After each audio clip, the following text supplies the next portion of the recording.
Hello, friends, and welcome to the Exploring Washington State podcast. My name is Scott Cowan, and I'm the host of the show. Each episode, I have a conversation with an interesting guest who is living in or from Washington State. These are casual conversations with real and interesting people. I think you're going to like the show. So let's jump right in with today's guest. I am in the offices of the Okanogan Land Trust in the city of Okanogan, in the county of Okanogan. It's always very confusing to me. I am with Kate Miller, the executive director of Okanogan Land Trust. Kate, thank you for taking the time. In 30 seconds or less, give me your whole life backstory. Oh. Wow. Well, first of all, thanks for coming all this way. It's really good to be with you. I have been executive director at Okanogan Land Trust for a little over 5 years now. I was born on the East Coast in Chapel Hill, North Carolina. And when I was a kid, my family moved abroad for my father's career in global public health. And we were overseas until I graduated from high school and came to the West Coast for college. I went to Reed College in Portland, Oregon, and just fell in love with the Pacific Northwest and traveled all around, mostly in Oregon, and just love these landscapes. Went to California for my doctoral work, and both my BA and my doctorate were in cultural anthropology. That was my first love. Got my PhD, worked a couple of academic jobs, did a postdoc in Vienna for a year. That was amazing. And I was working at Western Oregon University down in Monmouth, Oregon, between Salem and Corvallis in the beautiful Willamette Valley, when COVID came along and, as it did for so many others, really disrupted my life. I had been thinking increasingly over the previous several years that finishing out my career in academia was maybe not what I wanted or was suited to do. I thought all the time about compounding environmental crises. And I thought, well, maybe that could be my career in some way. And so I was trying to figure out what a cultural anthropologist what kind of value I could provide in that space, and was kind of in a very academic kind of way, was working on a second research project around like rural communities and responses to climate change in that local area around in the Willamette Valley. And then COVID hit, and I was like, I gotta go. You gotta go. I gotta get out. I have a very dear friend from college. We also taught at Reed together in our first few years of teaching. And she is from here. Her family is from here up in the Okanogan Highlands above Tonasket. So I had been here as a college student and then visited again later in life, her and her family. She had had an academic career too, and then left it after she had her son to move back to this area and ultimately take over the running of the small nonprofit group that her father founded to fight a gold mine that was being proposed in the Okanogan Highlands. That organization is called Okanogan Highlands Alliance. Okay. So my friend is now co-director of OHA since her father retired. And she said to me, you could do what I do. You could run a small environmental nonprofit. You've got the skill set. If you could do a PhD, you could do that too. It's about organization. It's about grant writing. It's about all these basic skills. And she sent me the posting for the job with Okanogan Land Trust right at a very critical moment where my future at Western Oregon was just looking increasingly bleak. And I applied on a whim and got the job and have just been learning as much as I can about this work and really digging in here ever since. Okay, so you were not prepared for this follow-up question, but this is the way my brain works. So how hard was it to convince your husband to leave what you guys knew to move? I'm joking when I say the middle of nowhere, but we're pretty far out here. Yeah, you're up here. So actually not hard at all.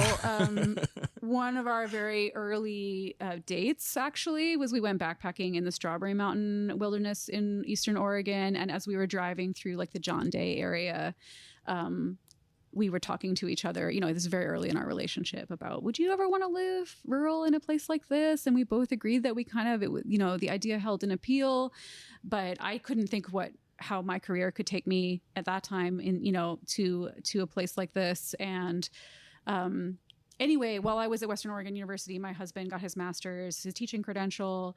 And that was explicitly a conversation between us that he'd be able to go anywhere and be a teacher. So, we'd come up together to visit our friends and got to a flavor of the community and of the landscape. So when the opportunity came, he was all in, unfortunately. Cool. Is he a teacher now? He's a teacher at Tonasket Elementary. Yeah. Elementary kids. Yeah. Ooh, good for him. He's a natural. He's really good with them.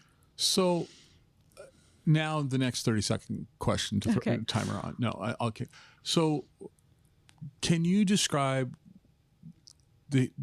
first off, when you say the Okanogan Land Trust, boil that down to what is the essence of it? Okay. Okanogan Land Trust is a nonprofit organization. We've been a land trust since 2002. And what we do is we protect working lands, wildlife habitats, and water resources in Okanogan and Western Ferry counties, primarily through the medium of conservation easements, which are voluntary agreements between a land trust and a private landowner to put certain restrictions around that land forever. The landowner continues to own the land. They retain a lot of rights to that land, but we're putting certain things off the table, primarily the rights to subdivide that land. So if the conservation easement covers 120 acres, it's going to stay 120 acres. It's not going to be subdivided out and sold in pieces. And it's going to limit development, residential or other kinds of development on the property, to whatever is allowed within the terms of the easement. So if there's a house there, single family home, that's probably going to be included in the easement and allowed, but maybe no further construction. If it's a big piece of rangeland, we might want to make sure that there are development rights in the future so that a farm family, maybe even farm workers, can live there, appropriate to the scale of the operation, but no more than that. So prohibiting subdivision, limiting development, and then from there, it's very customizable, this agreement. It can reflect whatever it is that the landowner and the land trust want to protect, whether that's more habitat or more agricultural viability, or if there are important water resources on the property. The terms will have more to do with protecting those water resources. So from there, it's just a highly customizable agreement that gets recorded on the title to the property, and it remains in effect, in theory, forever. I want to phrase this carefully because what I'm going to say I'm going to say it this way. So what benefit or motivation would a landowner have to do this besides good, the good of it? I don't mean so, but are there any tax breaks? Do they get, okay. So pitch me like I have 160 acres of agricultural land up here. How's that? What's in it? Why would I want to do this? Great. Well, it really depends on the property and the intentions or the purposes that the landowner has, that the uses that they want to retain in the future. For many kinds of properties with many kinds of conservation values, right? Those are those reasons, the things we're trying to protect. There are grant programs out there that we can apply for and utilize to compensate the landowner for the rights that they're giving up. So there may be a direct payment to that landowner if there's a grant program out there that's a good enough fit. And these are all competitive programs, so it has to rank out against other properties around the state. That's an option. And this is something we kind of discuss and decide pretty early in a project. Is it path A or path B? Is it going to be a donated conservation easement where the landowner doesn't get compensated in cash for what they're giving up? Or are we going to pursue that funding to bring them some or all of the value of what they're giving up? And as you mentioned, there are, for properties where the value of the easement is in effect donated, for which they're not receiving compensation, there can be tax benefits to doing that. The IRS counts that donation as if it were a donation of cash, though you have to go through some extra steps to substantiate what that value is. Interesting, because I wasn't, by no means am I an expert on this, but I wasn't aware at all that the property owner may be able to receive some funding in return for the donation. Yeah. Air quotes. I mean, around that. So the land trust then brings expertise into it because your organization is up to date on what programs are out there and potentially available for a landowner in Tonasket. Absolutely. And we're pretty good at applying for those grants and managing them when they come in and then going through all of the due diligence steps. It's like any real estate transaction, only quite a bit more complicated than just the sale of a house. So there's a lot of intermediate steps. And that's what we're good at, is just kind of walking through those steps to the point where the easement is negotiated and can be recorded. And is there a parcel size that this begins to make sense at? Is there, I mean, if I owned a 1/4 acre here in town, that's probably not viable. If I owned, but at what point can a parcel begin to make potential sense? Yeah, no, that's a great question. And parcel size is one of the criteria that is mentioned in our strategic conservation plan, which kind of guides how we make those initial decisions and evaluate a parcel of whether we're going to go forward, whether we're going to seek funding, so forth. But it's relative to the other considerations, right? So we might go smaller on a parcel if there's some very specific thing there to protect. And usually in Okanogan County, that's a particular high value water source, an important, perhaps a salmon bearing tributary of the Okanogan, or a headwater spring for such a tributary. So there's no absolute answer. The question of size really relates more to the viability of that conservation value. For ag land here, especially for rangeland, which Okanogan County is a big cattle producing county. So a lot of the properties we work on are big rangeland properties. You need a lot bigger land base for that kind of operation to be viable. So we're typically, that's a really different scale. Okay. And I happen to sit on the evaluation committee for Washington State RCO's farmland preservation grant program. And so I see projects come in from around, obviously I don't rank our projects, right? But I've seen projects come in from around the state. And so, what that size question looks really different when you're on the Olympic Peninsula, even in relation to something like ag viability, than it does out here. But it also depends on what type of ag or what type of habitat or what type of resources there. So, but that's a really long-winded answer. The short answer is that our strategic conservation plan identifies 40 acres as kind of the minimum size. And typically we're looking at something more like 80 or above, again, unless there's something really... Okay. Adjacency to public land is another big factor, right? Because then you're kind of effectively extending the scope of conserved land. Then the other question that's probably going to be next to impossible to ask, but that's my specialty, is so I knock on your door on January 1st. I know you're closed, but January 1st, and I say I have 160 acres. I'd like to do something with it. Process time to go through this? Folks, you can't see her face, but she just rolled her eyes at me. I did not. No, just kidding. No, just kind of, is this something that takes, years? Years.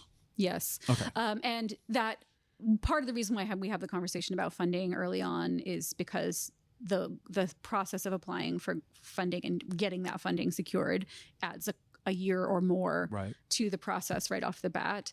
But even in the simplest possible case of a donated conservation easement, with no weird wrinkles or problems that arise, we are still talking about multiple years just because it takes that long to walk through all those steps. And typically just to, it's a long conversation with the landowner, even when they come in through the door with a pretty clear idea in their mind of what their intentions are. Right. That still all has to get negotiated. We're going to ask them questions they haven't maybe thought about before about what they want to allow or prohibit.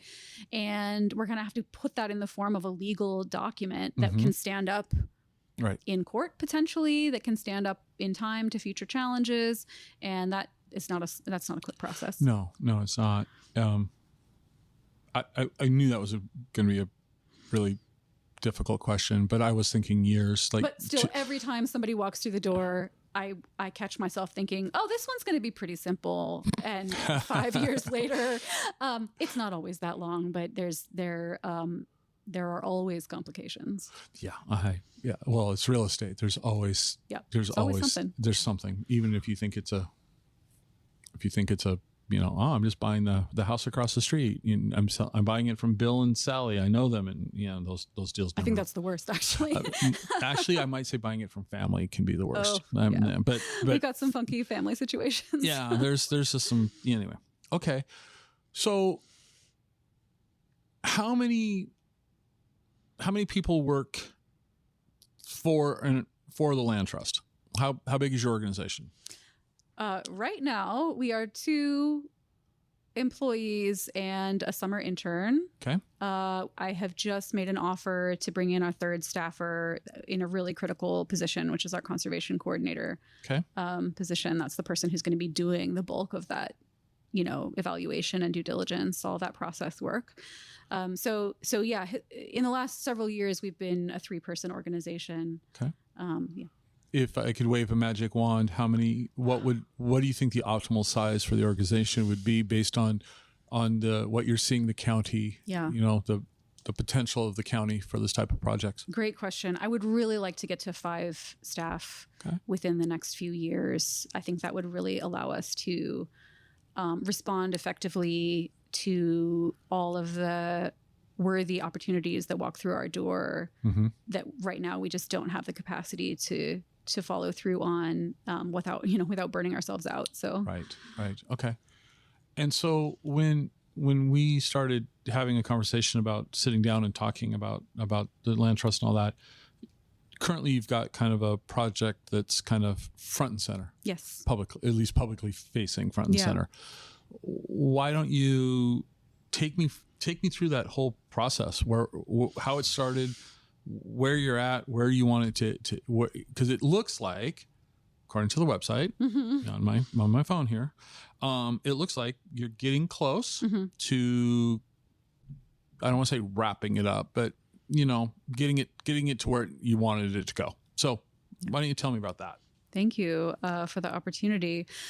Yeah, so I mentioned that OLT has worked historically through the medium of conservation easements, and that has been an important and a strategic choice for many reasons, but partly because we work in a really conservative county, and a county where I think residents of all persuasions really value property rights, private property rights. And so working with landowners, working through these voluntary agreements has been the way to establish ourselves to do good work in this county and without running afoul of those sensibilities. And over the time, my predecessors built a really, in the face of some real opposition, a trusted reputation in this county. And we've been able to work really effectively in that way. But a couple of years ago, 2.5 years ago now, I started getting calls from people, primarily folks who live up in the Okanogan Highlands and in the Wakanda area of the Highlands, saying, hey, this property, this place that a lot of folks around here call the bog, the landowner is starting to make noise about putting it on the market and selling it. What can we do about this?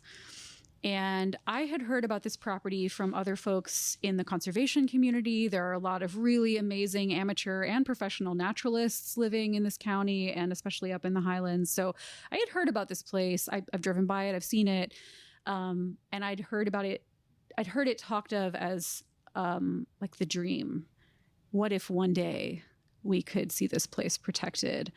And then the day arrived, and a whole bunch of Okanogan Land Trust got those calls. Other partner organizations got those calls. Fish and Wildlife Program staff from the Confederated Tribes of the Colville Reservation heard about the opportunity as well. And, just again, a lot of individuals living up in that area. And so we started talking amongst ourselves. They started organizing ourselves, and very, very long story short, we arrived kind of towards the end of 2025 at a plan to acquire this property, which is called Bonaparte Meadows. that had Okanogan Land Trust in the lead as sort of the presumed purchaser of the land, with support from all of these partners, Trout Unlimited, the Okanogan Conservation District, the tribe, and others. Okay, so why do we care? Bonaparte Meadows is a 746-acre property. It's immediately south of Bonaparte Lake, which is a real recreation hub in the county. People love to camp there, fish there, swim there. Mm-hmm. There's an ice fishing derby every winter that's really well attended. So it's a pretty well-known and beloved spot in the Highlands. And the bog, or Bonaparte Meadows, lies immediately south of there and is very visible from Bonaparte Lake Road as you're driving up from Highway 20. Sorry, that's our office phone ringing. And people in the Highlands have known that it's a very special place, that it's a very ecologically rich place for a long time. But only when we really started working to protect it did we start to understand exactly how much so. At the center of the property is a 265-acre calcareous fen. What? Yes, that's the appropriate response. So there are different types of wetlands, it turns out. In kind of popular speech, we use words like fen and bog and swamp kind of interchangeably, but there are technical definitions here. So a fen is a kind of wetland that is fed by groundwater that is kind of welling up in and running through the site.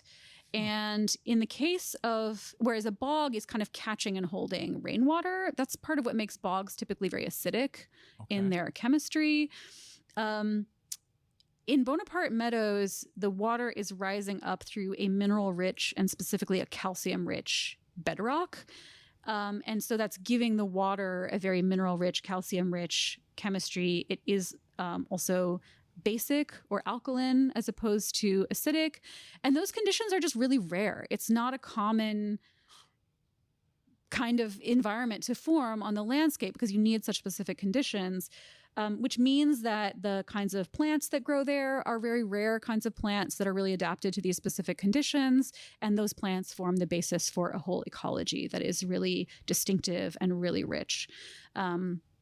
So the acquisition, in addition to this 265-acre calcareous fen wetland that has Bonaparte Creek running through the middle of it, so that water is running through the site, kind of refreshing it. The property also includes the surrounding forested uplands on both sides, and on almost 2/3 of the total property boundary, it's bordered by public land, the Colville National Forest and Washington DNR land. And that too really adds to the value because it means that wildlife passing through this area just have protected land to move through.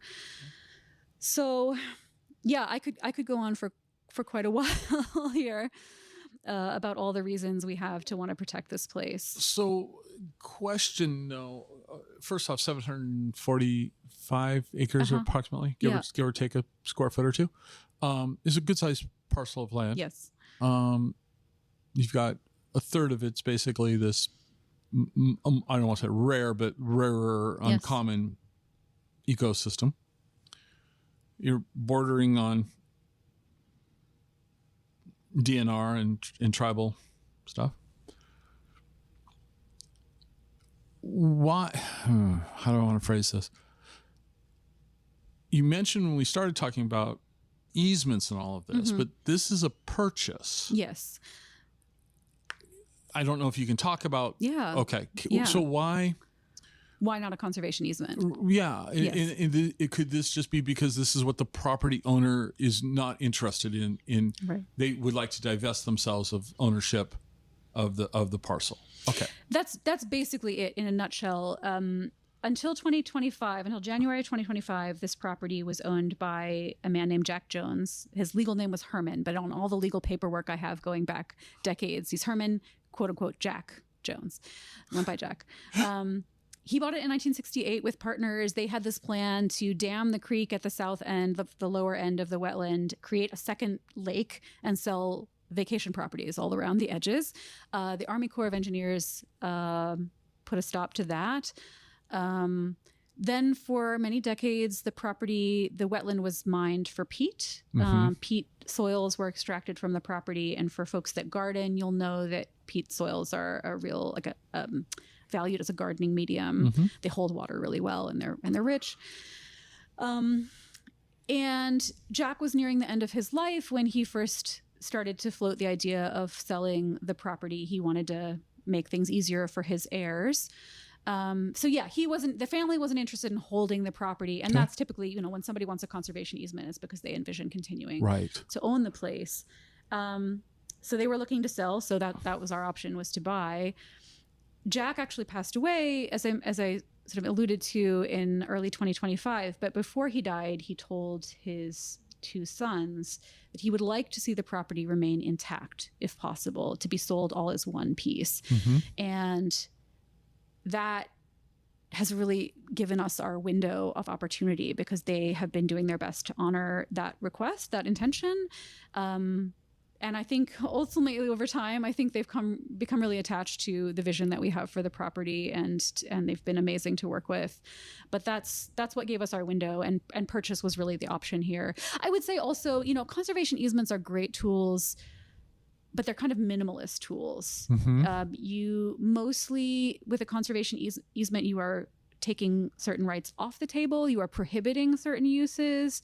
It's very hard to prescribe a very detailed set of actions or management goals through a conservation easement. So because this site is so special, so unique, so ecologically rich and important, not just for what's there, but for the benefits it provides to the wider landscape, that pushes us to think in terms of a strategy that allows for a more active, engaged management, and that is acquisition. Okay. And so just to say that is why OLT took this really important step, this big step outside of our traditional way of working to acquire this land. So one thing that pops into my head instantly is, when this purchase is completed and the land trust is the owner now, how is your organization set up to be I don't want to say active, but you're now the legal owner. So, is your organization set up to manage that type of responsibility? No, it's a really good question. It's going to be a lot of work, probably even more than we envision, especially because, as I mentioned, there's that history of peat harvest. And so there's going to be some significant restoration that we want to do as soon as we have the opportunity. Okay. Earlier one of my questions was, if you could envision, I can wave a magic wand. You said you wanted 5 people. Yeah. Okay. I'm going to wave the same.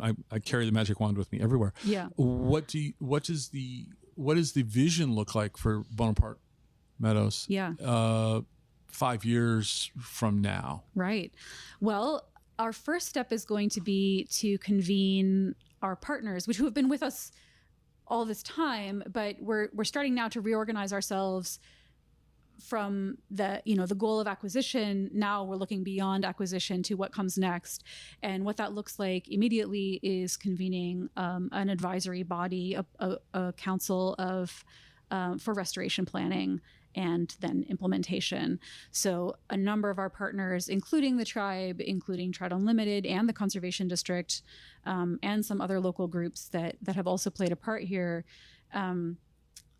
these are all organizations that have experience and expertise in ecological restoration. OLT is not a restoration organization, nor do we expect to become one. Right. But as the holder of the title to the land, we expect to be sort of convening that group, hearing from everybody about, first developing a set of restoration goals, and then deciding on the best strategies given the characteristics of the site. And so we expect essentially to be the convener of that process, the organizer of that process. And so part of that growth that I was talking about earlier is to bring somebody on who can help coordinate and manage that process, hear from the partners, select the best ideas and move forward, apply for funding and so forth. So 5 years from now, I would expect we would be past the planning and the permitting processes, and we would be really getting in there and implementing those restoration plans and starting hopefully to see some of those natural processes reassert themselves and the conditions begin to improve. So I'm making an assumption you're not going to be harvesting peat. No. Okay. No, that is I think that is a management goal that we all agree on is for that not to happen in the future. Okay. Because I'm not even sure how does one harvest peat? Is it an environmentally neutral or damaging process? I honestly don't know. Thank you for asking that question. So the process of harvesting the peat is in itself pretty simple. It's just a mechanical, digging the peat out of the ground and piling it up and bagging it and so forth. But it is environmentally harmful in a number of ways. And this is why, by the way, one of our key collaborators, Julie Vanderwall, Sparasong Consulting over in the Met How, she's been doing a lot of training and education with people around peat-free gardening mediums and alternatives to peat. But one way in which it's harmful, this process, is that in order to get at that peat, that peat is under a certain amount of standing water and vegetation and so forth. And so one thing that's happened at Bonaparte Meadows is that the southern portions of the wetland where the water is kind of draining out and flowing away have been kind of dredged and channelized in order to move more water out of the site, lowering the water table and facilitating that extractive process. So one of our kind of agreed upon restoration and management goals is to bring that water table back up again and reverse that process. But peat is also, and this is something I didn't know until we got into this process, but peat is an incredible store of carbon. So wetlands, and particularly peat wetlands worldwide, according to the IUCN and other kind of climate research groups, peatlands, wetlands around the world store more carbon than all other habitat combines. And wetlands per acre can store twice as much carbon as forest. So interesting. World Wetlands Day is in February. So this year when it came around, all these groups were kind of putting out their calls to action around conserving wetlands as a natural climate solution. And, that was very exciting for us. We got all these great statistics and really allowed us to think about the much more global impacts of this very local project. But so wetlands, peat wetlands in particular, sequester carbon just in this very basic process where plants are pulling carbon out of the atmosphere to make up their substance. As those plants die and they begin to break down in these waterlogged, low oxygen conditions in the wetland, they break down slowly and they only break down partially. And that is the process that forms that peat soil, that peat matter. And in the process, they take that carbon that they have used to make up their structure and they are putting it in the ground. They're making it part of the soil. And when you dig that up and you dry it out, you are releasing that carbon back into the atmosphere. So instead of being held and sequestered, and a healthy peat wetland is pulling carbon out of the atmosphere all the time. So you're not just stopping, but you're reversing that process and you're putting carbon back into the air. Okay. All right. So I always learn stuff. No matter who I talk to, it's kind of fascinating. Part of what I love about this project is I have learned so much about all kinds of things I didn't even know there were to know. Now, you mentioned with this project, and I'm saying you singularly, and I don't mean it like that, but your organization and other cooperating organizations are fundraising to purchase this parcel.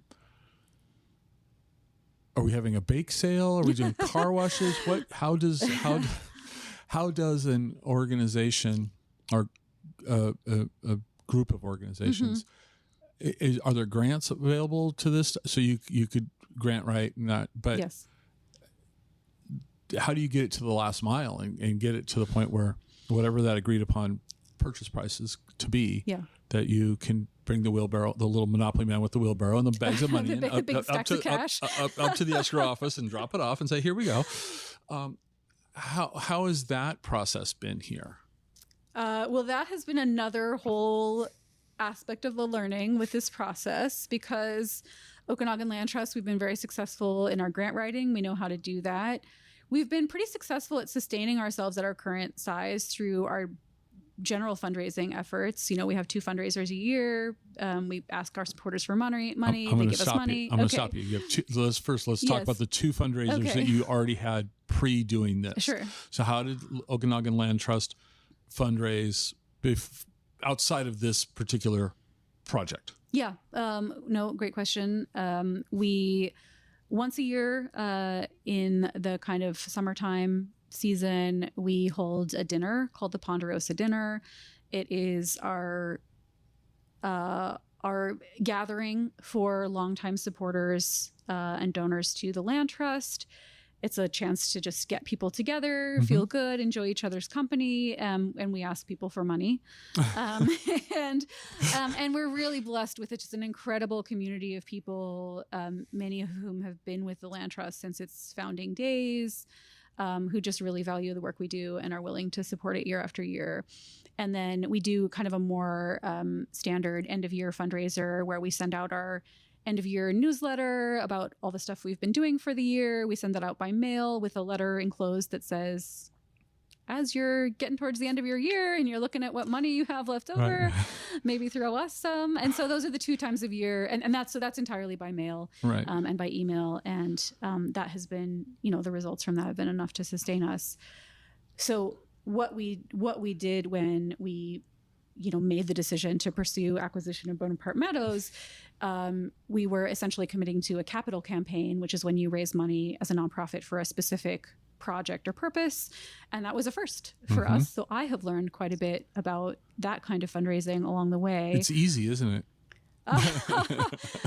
If I had known how much work it was going to be, I know I would have still done it. But so just to back up for a second, because you asked about grants and things, our fundraising, our funding strategy writ large includes grants. So the Washington State Recreation and Conservation Office, RCO, which is an amazing agency we have here in Washington that funds, everything from land acquisition by nonprofits and public land agencies to boating facilities, to playgrounds, to trails, all kinds of outdoor recreation and conservation activities.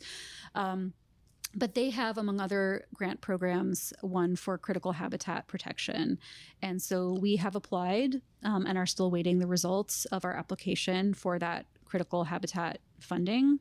RCO, in many of its grant categories, will pay up to 50% of the eligible costs. So in this case, the primary eligible cost is the actual purchase price of the land, but there are some other incidentals along the way. So that left us with 50% to raise from other sources. And we determined that fundraising was the best way to get that other 50%. So in December and January, we kind of soft launched this campaign, talking to people behind the scenes. And then in March, we went public with this effort. And we've done events, we've spoken, Julie and I both together and separately have spoken about what it is we're doing and why, all through Okanogan County and in the Methow Valley some, in Wenatchee as well. We've been putting out calls on social media. We've been using our email list to keep our supporters and new subscribers updated. Just using all the channels we have available to us to get the word out and talk to people about what makes this place so special and so worth preserving. And the most fun aspect of all of that has been getting people out there because it's private land. I mentioned that it's very visible from Bonaparte Lake Road. So people in this area have seen it. Anyone who's, stayed at Bonaparte Lake has seen it, but they didn't get to necessarily go out in it. So bringing people there, bringing people out into the wetland, we had a geologist, Carl Lilquist, come. We've had expert birders and butterfly experts take people out in the fen and show them what there is to see. And it's been a learning experience for us, the partners in the project, but it's been amazing to share that with the public as well. All right. And so based on what you just said, the sons that inherited this from father when he passed, they've been receptive to having the public go on to the parcel. Yes. They've been, cooperative and you can work with them. That's cool. So we just to quickly address that, we have with them what's called an option agreement, which is that we have essentially paid them for the time, the right to pursue the funds necessary to purchase the property. And that option agreement means that they will not sell to another buyer or put the property on the market until the term of that option agreement expires. The original term ran through the end of July of this year. They recently granted us a 30-day extension. So now we have until the end of August. Okay. And that agreement includes things like bringing people out there for the purpose of, both assessing the property. We had an appraiser out to value it. We had an environmental consulting group come and assess the land for any potential contaminants or hazards. So, and then of course we had all these experts inventorying the species and the other ecological characteristics. But yes, they have really gone above and beyond and been very generous with granting us access to bring the public out there. So out of all the channels that you've been using to fundraise, any surprises? Any channel that you maybe thought would work? Like, well, I'm just making this up. Well, I really thought email was going to work, but it turned out that, this worked better. So is anything, what surprised you? Has anything surprised you in the fundraising? Yeah. The thing that has surprised me is the level of community support and excitement here in Okanogan County, especially in the North County, in Tonasket and the Highlands, but really throughout the county, including in the Meadows. Folks don't necessarily always come over to the east side of the county from the Meadows Valley, folks who live there. But we knew this place was special, and OLT got involved because of that community interest and outcry. But the number of people now who stop me when I'm just trying to grocery shop in Tonasket or I'm hanging out with my friends and ask me, are we going to do this? And the way that that's translated into fundraising success, I figured we would maybe raise a few $100,000 if we were lucky from here in the Okanogan Valley, and that the majority of the support might come from more conservation-minded donors in the region or statewide. But we're at 1.1 million with another 150,000 pledged as a matching challenge right now. Wow. And the majority of that has come from here in the Okanogan Valley, with a substantial amount also coming from the Meadows. So people are really digging deep. They're really passionate about this. They're really invested. What are we going to make it? I mean, just gets me every time, because it's very humbling to be at the helm of something that means so much to so many people. And it's been incredible. That's very cool. That's a really cool story. So, one of the things, and I told you this when we were chatting before I pushed record, you know this because, you live up here now, but I think, and if I'm going to pick on a large city in Washington, I'll just pick on Seattle just because I can.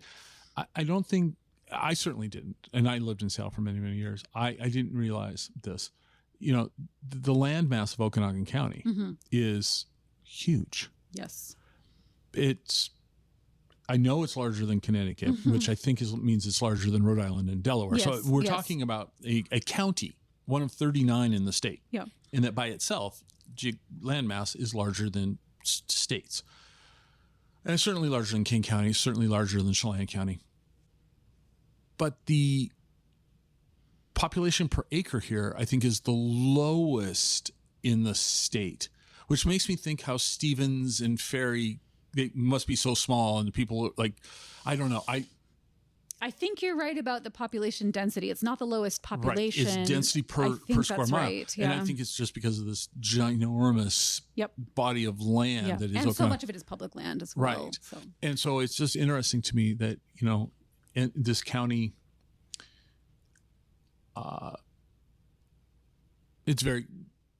there's distinct parts to it. Okay. There's just distinct parts to it. And so to hear you tell me the story of the people of the county banding together to take care, preserve a specific place in a very large region is very uplifting. I think that's very cool. And the other piece of context that you didn't mention is that Okanogan County, in addition to being, very low population density, is a very low income county. Yeah. I think average household income for the county is $40-something thousand a year. So, it's not a place with a huge concentration of wealth. Over here in the Okanogan Valley, the Meadows Valley is sort of the other big valley system in the county, where there is more wealth, mostly coming, from Seattle in terms of, people who've relocated, second homeowners, recreational visitors, that there's a concentration of wealth there. So here in the Okanogan Valley, there's even less.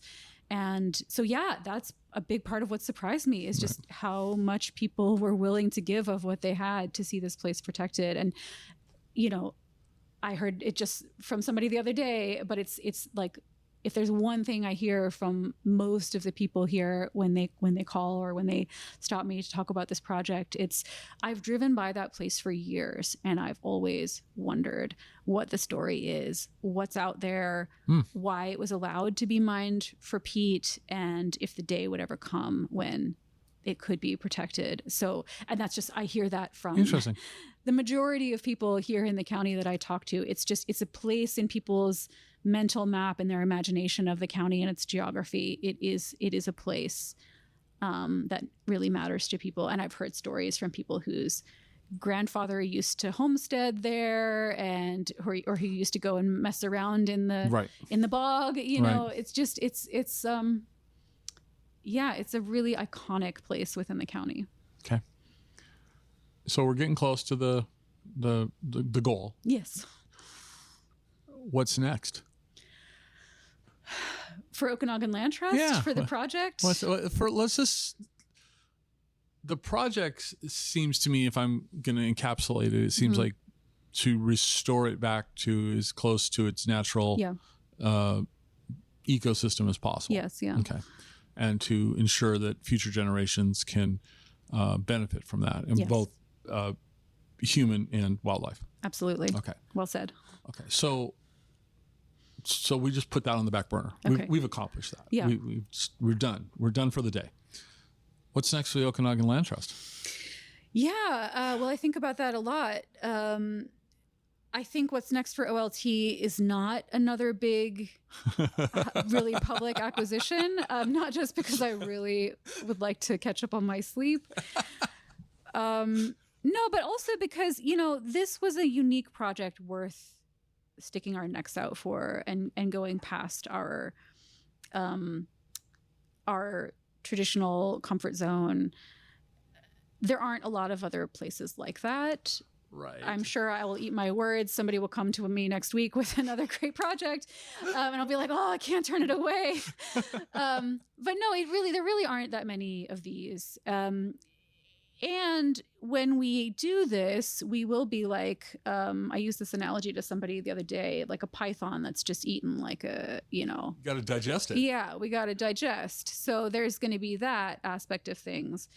But I also think, one of my hopes, this project was just so obviously worth doing intrinsically. But one of my hopes all along for the Land Trust is that the attention and support garnered by this project would translate into a higher level of support going forward. Mm-hmm. And that would be part of how we realize that, that increase in capacity, not just for projects like this or for Bonaparte Meadows itself, but to be able to respond better to all of the amazing requests that we get from private landowners, every week that are really worthy and worth doing. So I hope that this project, I'm really looking forward to being involved with Bonaparte Meadows for years to come, but I'm also really looking forward to being able to say yes to more conservation easements, to being more confident to respond to other kinds of projects that become available, just having that capacity and that flexibility to say, hey, and the confidence to say we can respond to the opportunities that come to protect all of the incredible open space and the working lands and the incredible habitat that exists here, and exists here in part because of that low population density while the opportunity is here. Right? Let's do it while we can. and let's be the kind of organization that can respond to those opportunities. So I'm paraphrasing. You're looking to increase the capacity of the organization. Yeah. Okay. Yeah. So in 2025, how many easements were completed? In 2025, we had, time is like, we had 2 easements completed. 2 in 25? Which brought us up to 35 easements that we hold in total. Okay. 1 more this year, so that's 36. Okay. So it's not like it's a lot of, it's not 360, it's 36, which is still wonderful. I don't mean... Well, it's 18,500 acres are protected by those 36 easements. So it's a fair amount of land. Right. So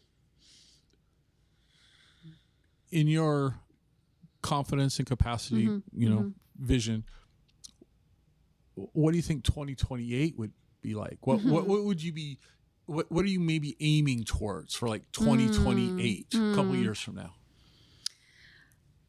I haven't thought about it in terms of numbers, really. It's that feeling when somebody walks through the door with a really worthy project and they're great stewards of the land and they really are thinking about the future and they really want this. Mm-hmm.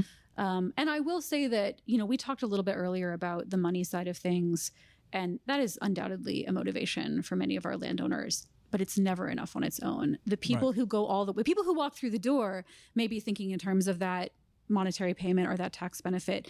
But the folks for whom that's the primary motivation, they drop out along the way. Right. It's the people who want to do it, for whom this is about securing their family's legacy or, the habitat that they've been stewarding and improving so carefully throughout their life. And it really is hard to say to those people, we just don't have the capacity to help you right now, which may mean we can't help you ever because it's a time sensitive thing for them. Or, this is not a project like the grants that we're familiar with or that we're used to don't really apply to this project, and we don't have the capacity to go seek out those new funding sources. So I haven't thought about it so much in terms of how many easements could we complete a year as just not having to turn away really worthy projects and great landowners and stewards. And you can't predict how many of those are going to, quote unquote, come through the door. It fluctuates so much. Right. Yeah. You can't. Yeah. That's not like you can. It's not like you have a seating capacity in here of people to come in and talk to you. Okay. Right. Well, we could go on and on about this. So, but I want to shift gears and go back to you a little bit. You have a lot of free time. It's very obvious. When you're not fundraising and researching and writing grants and overseeing the organization, what do you and your family like to do for fun and recreation? Well, right now it's very smoky out, so we're spending a certain amount of time having fun indoors. No, we have my husband and I have 2 dogs that we love to just take out on the trails as often as we can. And we both love backpacking a lot. Our dogs are kind of anxious and high maintenance, so we're kind of still working on getting them comfortable with like sleeping in a tent and being out all day. But that's our goal, is to get to the point where we can backpack in the Pasayten Wilderness with our dogs. Okay. So that's a lot. A lot of it is hiking, walking the dogs, swimming in the various lakes. All right. What's the best lake around here to go swimming? I mean, I have to say Lost Lake up in the Highlands. It's beautiful. Okay. Yeah, I mean, that's a lot right now. Honestly, that's a lot of it. Okay, if I have any free time. That's summer. Yes, now up here, winter hits here. Yes. Well, fortunately, I love to cross country ski, and obviously the Met Howe has some world-class cross-country trails. Lots of fun to go over there. My husband and I have our birthdays are one day apart in January, so when we can, we get over there for a nice ski weekend. But there's also a beautiful snow park up near the town of Havila in the Highlands that is a community maintained the Havila Snow Park. Okay. And it's got some slightly rougher and more kind of up and down cross-country trails, but just beautiful. So we spend as much of the winter as we can up there as well. And it's an amazing community meeting place. Is there one... Is it Sitmark? Sitmark is a downhill ski hill. Yep. Also quite near the snow park. Right. It has rarely been open in recent years through a combination of some aging equipment, and then this last winter there was just no snow to speak of. But yeah, I'm not a downhill skier myself, but that is a very beloved local institution. Okay. And then Loop, but yes, and folks go to Loop, and of course up into Canada for skiing. So yeah, wintertime it's a lot of cross country, and I personally am sort of inclined to hibernate during the winter, so I sleep a lot. All right, I'm gonna. Now I warned you. I have three questions I ask every guest. Now for you, I'm going to give you a little bit of latitude here.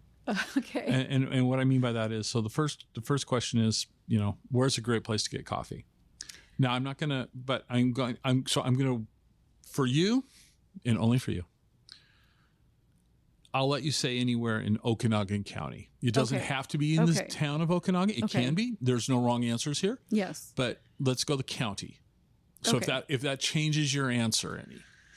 Oh, that does give me a lot of latitude. But I have to say, I mean, our little local shop almost across the street here, Crafted, it's a little boutique with a coffee shop in the back. And they do a nice cup of coffee, a nice little breakfast, and it's very convenient to the office. So I'm going to say Crafted. I've never been in there. It's really sweet. Yeah. Okay. And so what is your coffee drink of choice? Oh, well, these days it's an oat milk, cold iced coffee. Okay. But if I'm feeling indulgent, it's a caramel macchiato with oat milk. What about summer?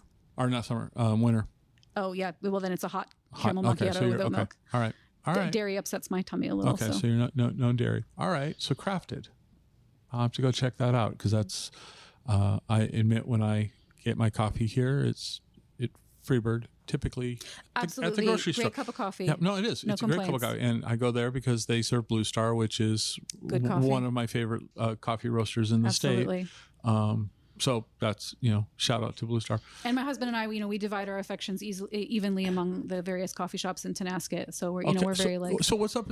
So help me out. I don't get up to Tonasket all that often anymore, but I can't think of a coffee. I was going to say good coffee shop. I can't think of a coffee shop in Tonasket. Yes. Okay. So if you want a sit-down coffee shop, there is Bean Addiction, which is also where the vehicle licensing window is. So it's kind of like a multi-purpose stop.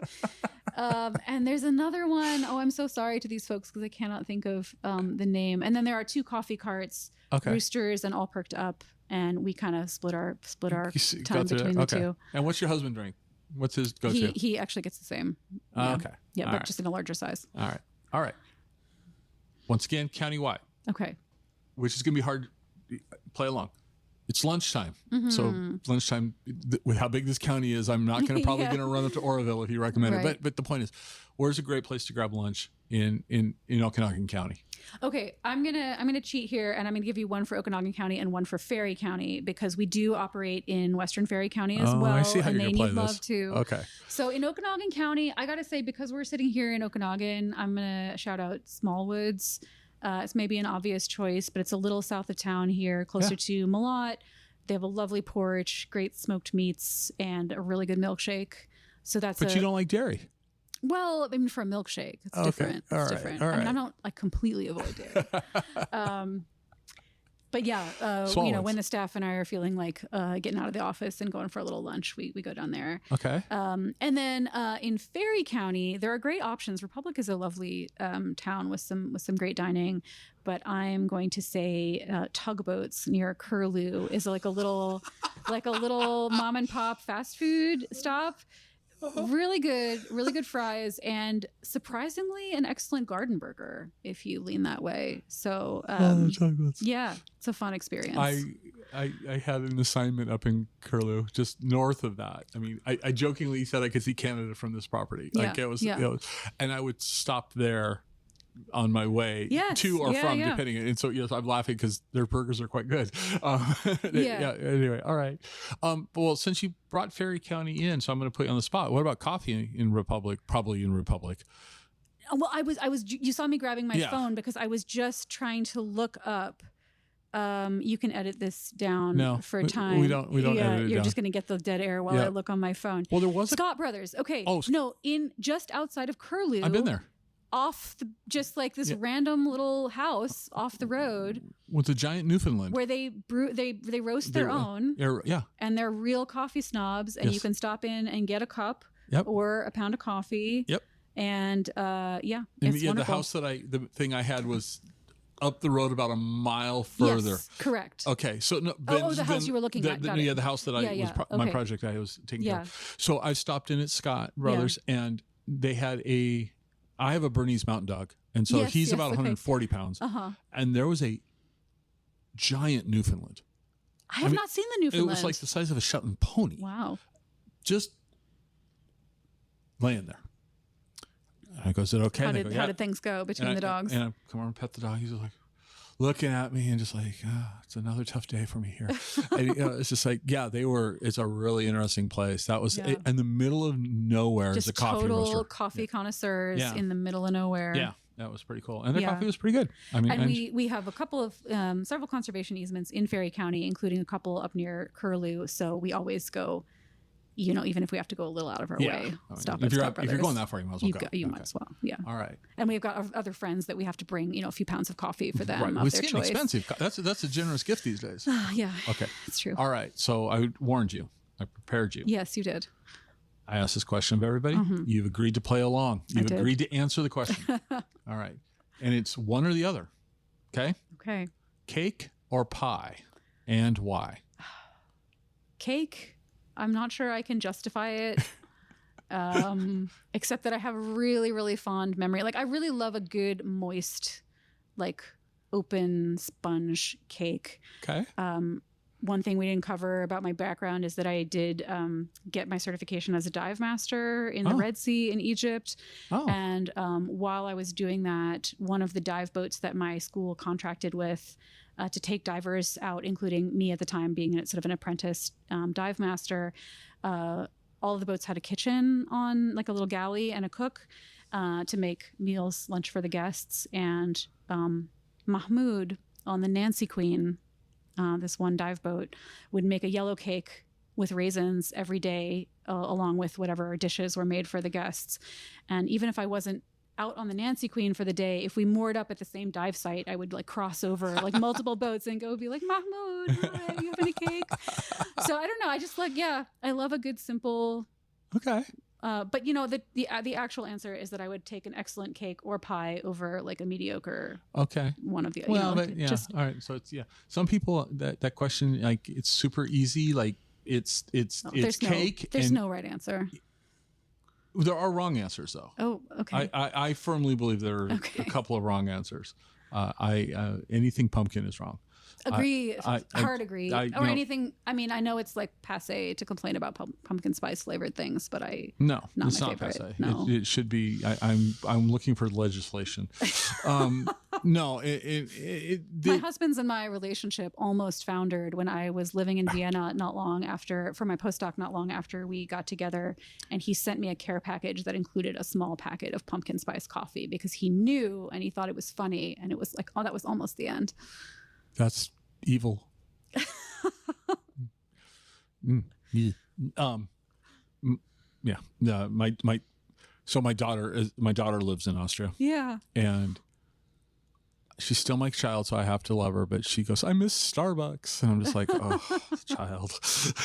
Oh, there's so much good coffee in Vienna. Yeah, anyway. It's a whole experience, right? You go to one of these coffee shops. So I've been told. I've not gone. Yeah. Okay. Yeah. So you're in Camp Cake, which unofficially is still trailing pie. By the way, pie is I can see that, but it's interesting. I feel like somehow intrinsically, like, pie is the right answer, but I think for me the answer is cake. Well, there's the other question, and I keep thinking it's going to be true if I keep asking it enough times. So I'm going to ask you just to help make myself prove my hypothesis.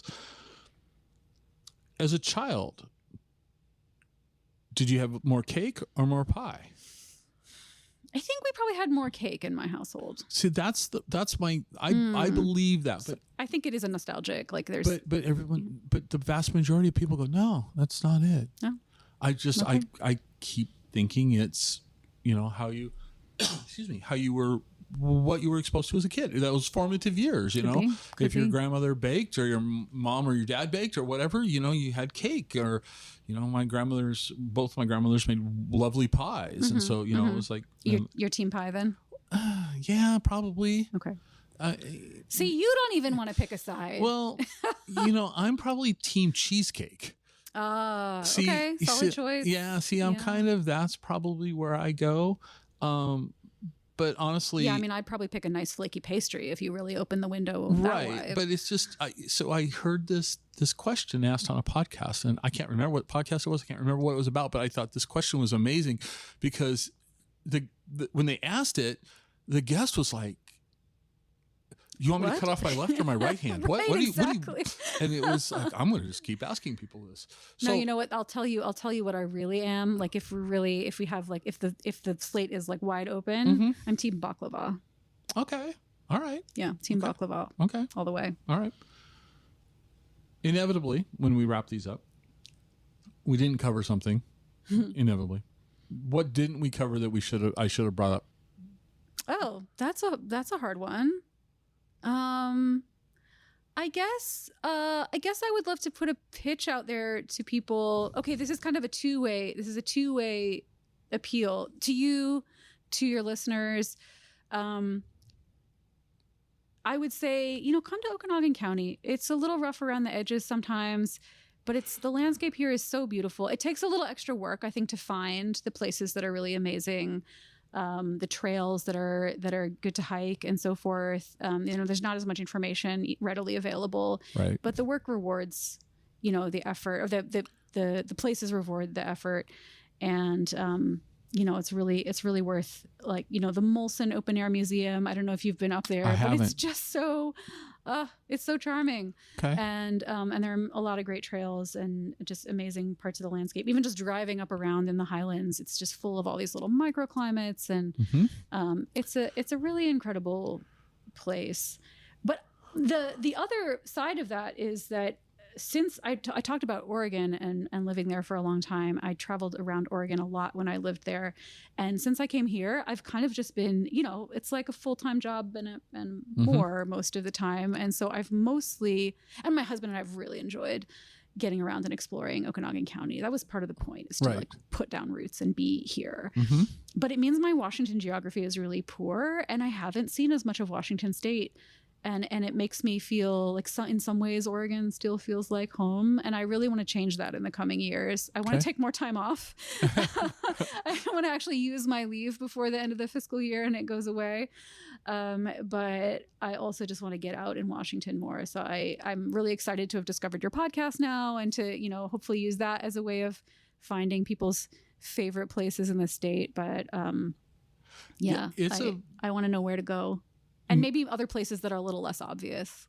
So, I've jokingly said, Portland's dead to me. That's been kind of the running gag, throwing shade at the other side of the Columbia. Oregon's a beautiful, beautiful place. Yeah. Don't get me wrong. There's really, Eugene, I like Eugene a lot. Bend is really kind of cool. Yeah. Oregon's got a lot going for it. But, and I think, I'm more familiar with Washington than I am with Oregon, but once you get out of the glare of the sun that is Seattle, and you begin to look outside of just Seattle, we've got rainforests. We've got, here's a little factoid for you. Tri-City. Have you been to Tri-Cities? I've not spent time there. Fine. Yeah. Okay. So Tri-Cities gets less rain than Phoenix, Arizona. Wow. Okay. Wow. So you think of Phoenix, and whether you've been there or not, you think of hot desert, Tri-Cities gets less rainfall. Wow. Yet we've got, the whole rainforest here. We've got, Mount Rainier. We've got all these places that are nothing against the Space Needle, but we've all seen it. What postcards, pictures, hundreds of thousands of them. Sure.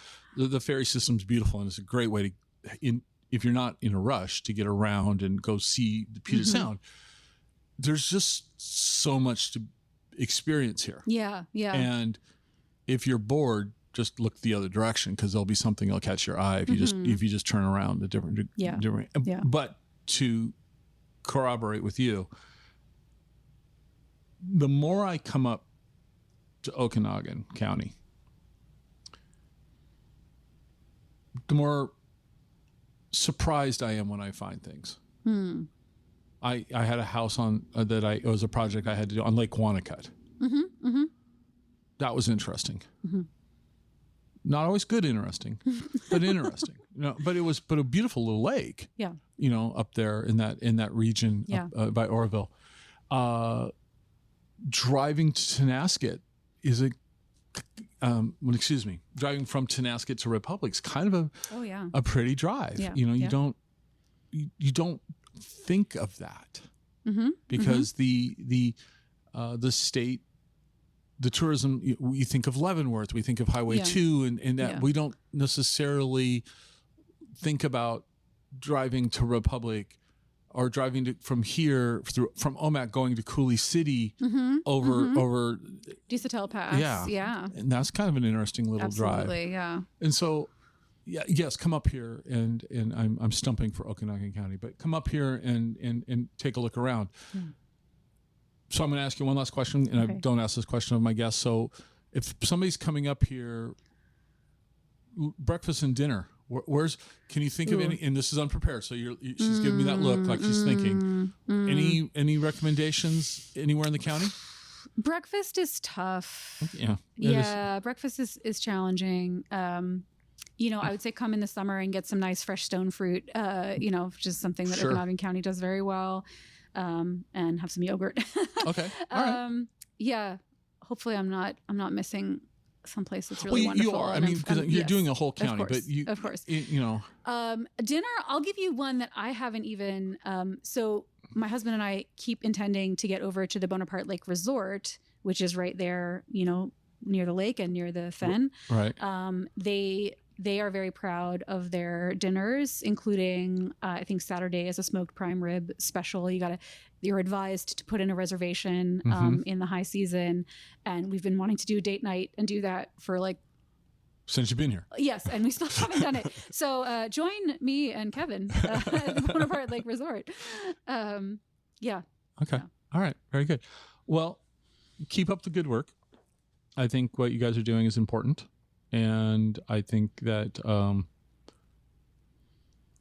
I see like the Douglas Land Trust building in Wenatchee, because that's where I live, but I really don't know what they're doing. I saw an announcement that they're this week, I think, that they just obtained or procured another piece of whether they bought it or they've got an easement, I don't know. I believe they purchased it. Okay. Yeah. I mean, they've done amazing work. Oh, worth checking them out if you're in the Wenatchee area, because a big part of what, every land trust works in a way that's appropriate to its environment. Okay, now we're going to go off on a whole other topic, but that's okay. Chelan Douglas has done amazing work to protect the kind of foothills surrounding the town and make it available for that amazing network of walking, hiking trails. Right. And, that's just been incredible for them and incredible work for the community there. I say we, but that's just me. I don't really know. I know more about what you're doing than I know about what the organization in my backyard is doing. So I appreciate you shedding light here. It gives me some encouragement to look closer to home, if you will. Great. But I think we need more of this and less unthinking sprawl. Unthinking sprawl, or subdevelopments of houses on 5,000 square foot parcels. Yes, we need affordable housing. Yes, but we 100% don't necessarily need. But that should be coupled with, in my view, right, that you should think about affordable housing. You should be planning for and citing affordable housing, and you should be thinking about where do we want to maintain the open space that we have. Yeah, it to me, it's two halves of the same coin. Okay. Well, thank you for your time. Thank you so much for the opportunity. I've really enjoyed the conversation. Hope you enjoyed the show. You can reach me on Twitter at ExploreWaState. I'd love to hear your comments. You can also visit our website at explorewashingtonstate.com. If you know anyone who would like the show, it'd be amazing if you'd share the show with them. This is the biggest way that we grow this show. Good old word of mouth. Glad you were here with me today, and I hope to have you listening to the next episode. See you then.